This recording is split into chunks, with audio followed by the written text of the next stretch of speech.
A government bailout announced for the Bank of the Bahamas to keep it afloat. I'm Clint Watson. The story's ahead in the Bahamas tonight. Everywhere you go in a person country, you have laws in the land.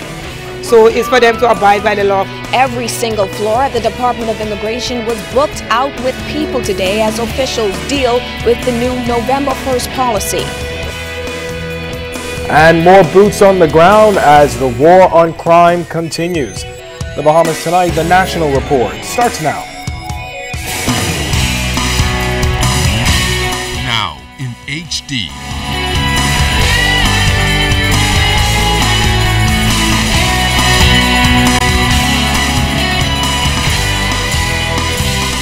ZNS Network presents The Bahamas Tonight.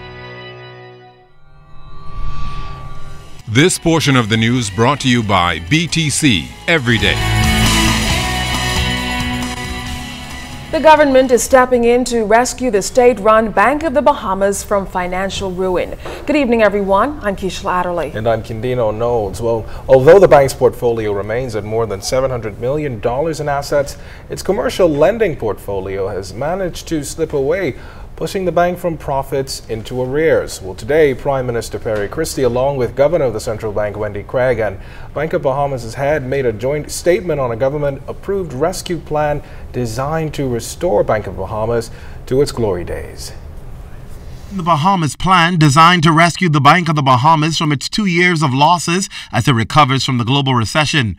Prime Minister Right Honorable Christie announcing that the government, a 65% owner in the bank, has come up with a rescue plan to put the bank back on firm footing. He announced that the Ministry of Finance formed a new company owned by the government called Resolve, which will take on $100 million in troubled loans, removing the risk from the bank's portfolio. In so doing, the bank's revenue prospects will be immediately and significantly improved.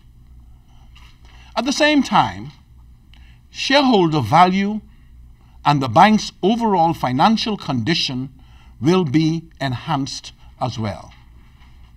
It will allow the Bank of the Bahamas to return to profitability in the near future and will restore full compliance with central bank and international regulatory standards for capital adequacy. The plan is similar to the bailout by the U.S. government from major financial institutions following the recession. However, it doesn't involve funds from the Treasury nor NIB. It's a move the bank's legal advisors and auditors, as well as the central bank, is supporting. Managing Director of the bank, Paul McQueenie, detailed some of the loans falling in this group. None include, I repeat, none include any loans that are outstanding of what are referred to as politically exposed persons.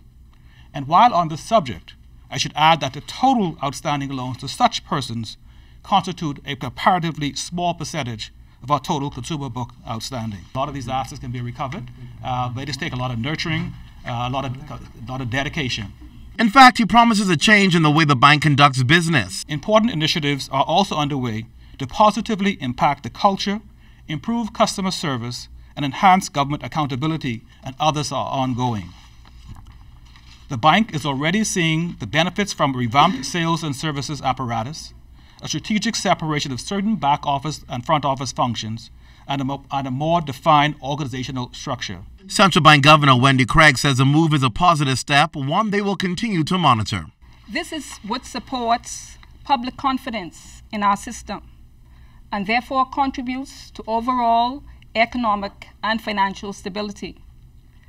The plan also restores Bank of Bahamas' compliance with domestic and international requirements for capital and liquidity. Now, Prime Minister Christie says they are committed to the Bank of the Bahamas and will not compromise. Meantime, he says the bank will undergo its own restructuring with its management, staff, products and services, and they will report back to the government by the end of this year. Clint Watson, ZNS Network News. Migrants continue to turn out in high numbers inquiring about their status in the Bahamas. For the past several days, the Department of Immigration has seen a large volume of these individuals making inquiries as the department's new policy comes into effect tomorrow. Our Charisma Robinson was in the midst of a very chaotic scene at the department today as anxious foreign nationals sought the stability of documentation. We are now less than 24 hours away from the new immigration policy that's set to take effect. And Friday, dozens of migrants crammed the Department of Immigration inquiring about their status. A team of immigration officers had their hands full as many of those individuals standing for long periods grew impatient, waiting to get inside the already crammed building.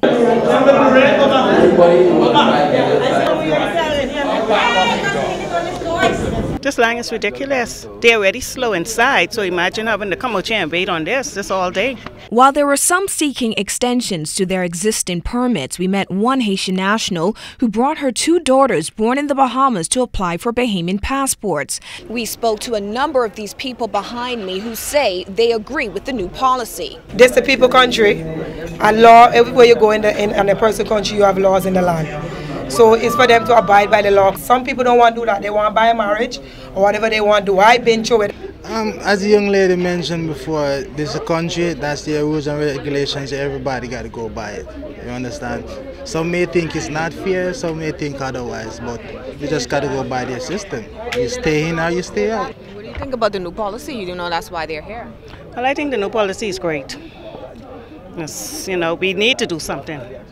Keep our country under control. Now, ZNS News attempted to speak with Immigration Director William Pratt Friday, but we understand that top immigration officials were engaged in meetings for most of the day as they prepare to unveil what is being viewed as a landmark initiative to curb the growing illegal migration problem in this country. Charisma Robinson, ZNS Network News. Well, the government's new immigration policy does, as we said, come into effect tomorrow, and it's drawing strong responses from residents. Fern, Carey has that story. Come tomorrow, November 1st, all foreigners living in the Bahamas must be holders of passports from their home countries. That's in keeping with a new immigration policy, which demands that those who remain must have legal documentation or face deportation. We spoke to a number of residents who gave mixed reaction to the move. This is something the government should have done 20 years ago, man. Weed these fellas out working in a lucrative business with the cab drivers, illegal. I can come in the next man country illegal and still working. And the most lucrative business facing with us and threatening us, they should have been locked up and sent back home a long time ago. And find them fellas who get them badge and they can lock them up too. Send them back home and them stay home. Even Jesus obeyed the law. So if they break the law, then they should go back. If you want to come to this land, come in the right way. Come and don't break the law. You see? Because you can't go no other land and break the law. I feel that they should be given an extension. Give them time to get things together first. Get it right. I have no problem with that. Fern, Carey, ZNS Network News. Well, on just about every family island, there appears to be a population of illegal migrants who have developed communities of their own. As the new immigration policy approaches, over in Spanish Wells, local government officials describe the vexing problem that illegals have created for them. Here's Genea Noel-Ferguson. The clinic is continually overrun. Any government agencies are always full. So we have a huge problem. It's a problem mirrored across the Bahama Islands, and over in Spanish Wells, Deputy Consular Robert Roberts laments that they're also experiencing quite a challenge with illegal immigration. Over the past 3 to 4 years, it's just unbelievable. And how do you stem the tide?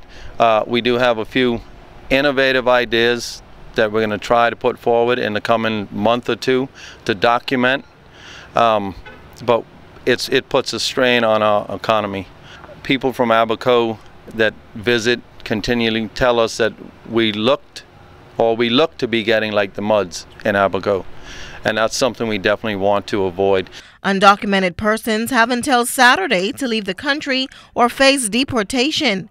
In Spanish Wells, raids are ongoing, and the island's deputy consular hopes the country can get a grip on the problem.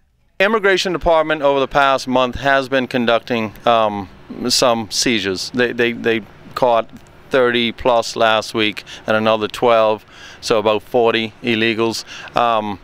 They have stepped it up slowly.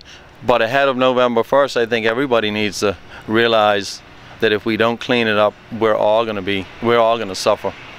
The Haitian communities we observed in Spanish Wells appeared to be similar to those in the capital, tucked away in bushes, with outdoor bathroom facilities, illegal structures, and overpopulated. Since last year, the government has worked to rid the country of shanty towns. From Spanish Wells, I'm Genea Noel-Ferguson, ZNS Network News. All right, well, a small percentage of illegal migrants in the Bahamas are from Cuba. A number of them are apprehended in local waters and, like others, are held at the detention center for further processing. But unlike the Haitian migrants and others who come in large numbers seeking a better life, Cubans apparently have another agenda. Cuban Ambassador, His Excellency Ernesto Guzman, says those Cubans are in fact heading to another country. Every Cuban that arrived by illegal means from Cuba to the Bahamas, she or he has to be deported to Cuba, because this is the only way that we have to avoid the illegal migration. As everybody knows, unfortunately, those Cubans that arrive by illegal means in the Bahamas, they don't come to the Bahamas. They want to go to the US. Because as part of the US migration policy, they offer to the Cuban illegal migrants a special privilege that they don't offer to the rest of the legal migrants that come from all over around the world. This portion of the news is brought to you by Shell Ultra Low Sulfur Diesel.